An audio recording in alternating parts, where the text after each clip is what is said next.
Atlanta. We're here because we're fighting. Yes. We're here kasi hindi nila kinaya tayo in 2016 at hindi nila tayo kakayanin in 2025. Yes. Yung iba sa atin nilapitan, inofera ng pera, tinanggap pa. No. Hindi malunok eh.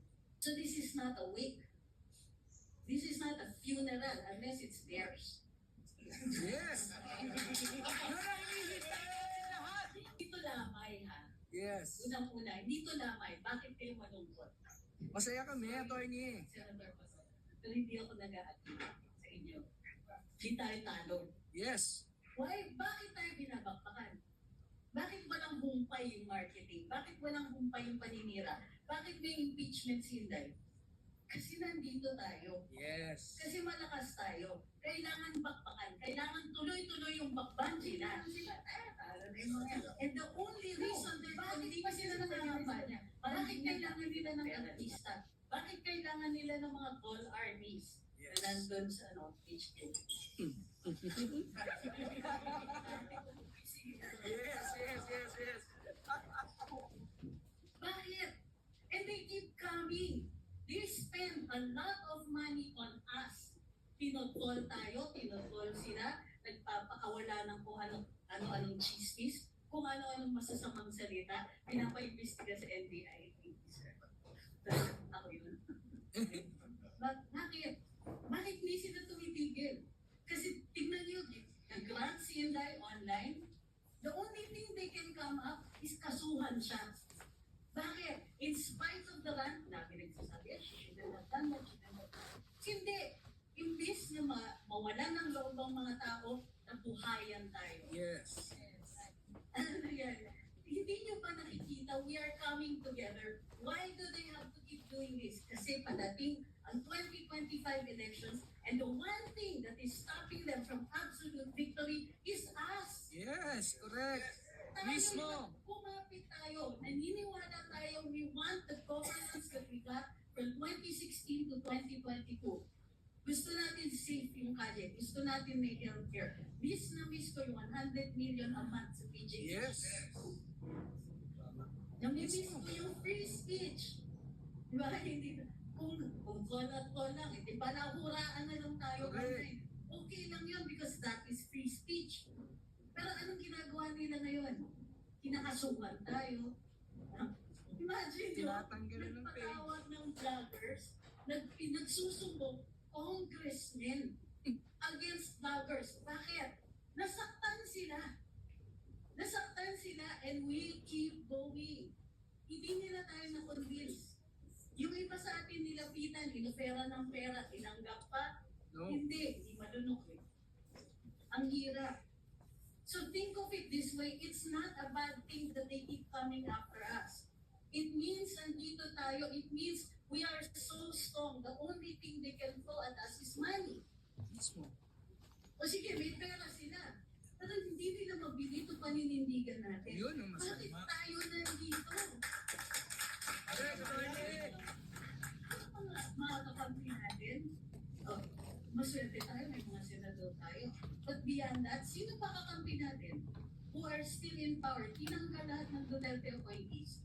Tinanggal lahat ng mga related sa mga Duterte. Tinanggal lahat ng anybody who said anything nice about former President Duterte or Vice President Inday Sara. Tinanggal na nila lahat sa gobyerno. Walang in power. Pero takot pa rin sila sa atin. Where is that fear coming from? The fear na hindi sila mahal eh. Mismo. Hindi nila mabili yung pagmamahal. Respect.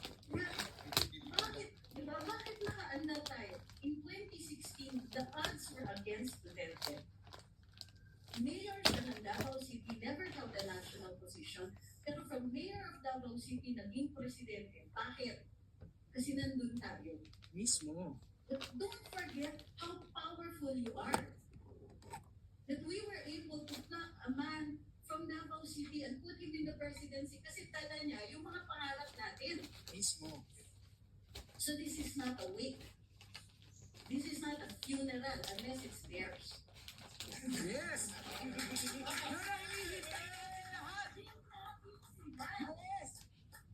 We are not here to celebrate their victory. eventually because they're going down. Mismo. That's why they're fighting us so hard because they don't know how to love and we have not loved them. No force stronger in the world than the way we love President Duterte and the way we love his exile. At maraming salamat po. Senator Bacot, Senator Go, thank you kasi tumatakbo kayo. Thank you Yes. Sir Yvette, thank you Sir Jimmy, because they're running. Hindi ko kaya. Sa 2028 na. Pera naman tayo. Pera naman tayo. Sorry. So, bakit? We need them there. We need somebody in power who will be our voice. Kasi yung mga nakalagay sa pwesto, they don't speak for us. Mismo. In fact, kalaban natin sila. Correct? Kasi mo kinakasuhan nga vloggers. Lantakin mo yung pikon ng isang tao, magsusumbong sa NBI, minamalain kami ng vloggers. Really? Congressman ka, may immunity ka, may pera ka, may power of the purse ka, may influence ka. Ang gaganda ng mga kotse niya. Tapos tayo, hamak na vlogger, natatakot sila, nasasaktan sila. Galingan pangaraw natin, di ba? Tapos nagsumbong sa NBI. Akala nila, hindi tayo nakakatakas. So that is my point. We're not here because natatalo na. We're here because we're fighting. Yes. We're here kasi hindi nila kinaya tayo in 2016 at hindi nila tayo kakayanin in 2025. Yes.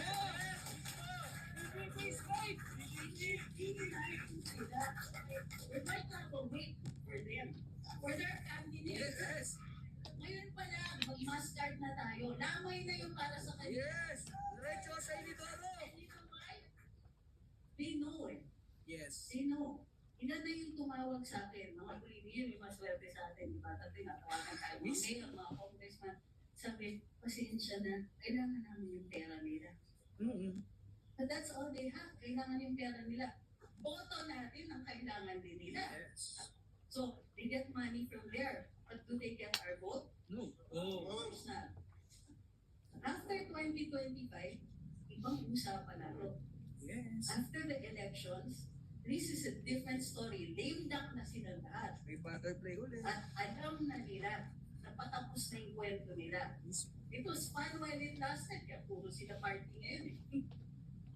After that, lamay na. So don't forget that. Be here because we're strong. Be here because we're fighting. Yes. Be here because we have already established president. Kaya lang naman nanalo yung mga yan. Dahil sinulungan natin. Mismo. Dahil From hindi this tayo. point on, nothing for them. Diba? Gusto nang pumili ng boto, tanggapin yung pera, hindi pa rin natin sila iboboto. Mismo. And nothing, no amount of money that they give out, no amount of paninira that they make sa atin is going to make us lose our faith. Kasi nakita na natin, 2016 to 2022, alam natin, nakita na natin what we could have. Yes. Hindi perfect. Pero given a few more years, with malasakit, with a lower crime rate, with investor confidence, with good relations internationally, paano tayo matatalo? We were on our way. O sige, we stop over tayo para dito sa mga to. Pero hindi na ito mauulit, di ba? Yes. No more. So, pangako natin, kahit man lang sa sarili natin, para sa mga apo, sa mga apo sa tuhod, or all of them, ayusin na natin to. Nagkamali tayo, pero this is the time na ayusin natin. We reckon with it and understand they're fighting us because we are strong. Yes. They're fighting us. They're trying to discredit us. They're trying to discredit them. They're trying to discredit Inday. They're trying to discredit the former president. Because they know deep inside them na ang pinaglaanan natin hindi lang panahon, pagmamahal eh. Yes. And tingnan mo, it's genuine affection, it's genuine love. Ang dali naman natin paligayahin, di ba? Nagpakita ng serbisyo, tinawid tayo through the pandemic. Sabi natin reklamo, malay ba natin nalalala yung sitwasyon, di ba? Pero it means na we are a worthy opponent. In fact, so worthy, mananalo tayo. Correct. Hindi Naman. ako na nagdududa na if we just return to the 2016 attitude that we had, yung alam natin panalo tayo. Nothing is going to stop this. Kumbaga, the Duterte idea, its time has come. Ito na yun. Na-off track tayo, mali tayo, budol ka. Nabudol tayo sandali, pero hindi na mauulit yan. Mismo. Mani-never again sila. Yung totoong never again na. Yung totoong totoo na hindi na natin. Never, never, never again. Tayo naglagay, tayo rin magpalit. So, fire up. Hindi tayo talo. Kaya tayo binabakbakan kasi takas natin. Mismo. Kaya tayo binabakbakan kasi hindi nila ma-erase yung Duterte. Andyan sina Sir Bong, andyan sina Sir Yes. Bato. Buti na lang nandyan pa sila. Buti na lang talaga. So, can we ensure na nandyan pa rin sila? Yes! Dadagdagan pa natin. Yeah. And more. And more. Find it inside you. Alam ko malungkot tayo, kanina. Pero hindi dapat tayo malungkot. Ibig sabihin nito, we must realize, tandaan nyo, ginagawa nila ito sa atin. Kasi ang lakas natin. Yes. Hindi sila makakasucceed. Not in this short a time. They don't have enough time. Kasi ganito tayo. Sobra na. Sobra na rin sila. So yun lang po. Please, don't forget na malakas tayo. Don't think na natalo tayo kasi may pera sila. Wala nga tayong pera noong 2016. Mismo. Tayo gumagawa ng signs.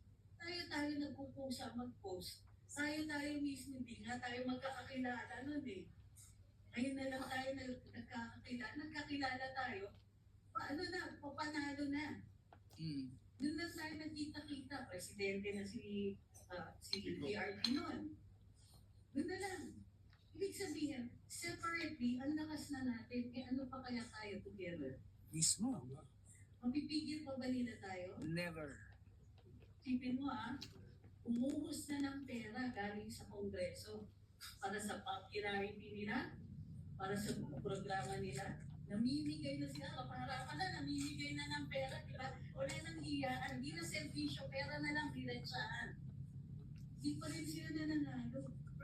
Kailangan pa rin nila i-operate tayo.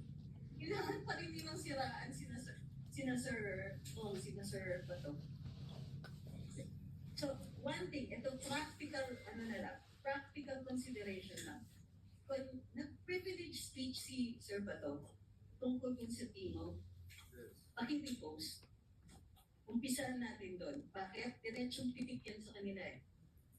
Ibig sabihin, nakikita na natin, come on, harap-harapan, di na sila nagbabago magsinungaling sa atin. Oo.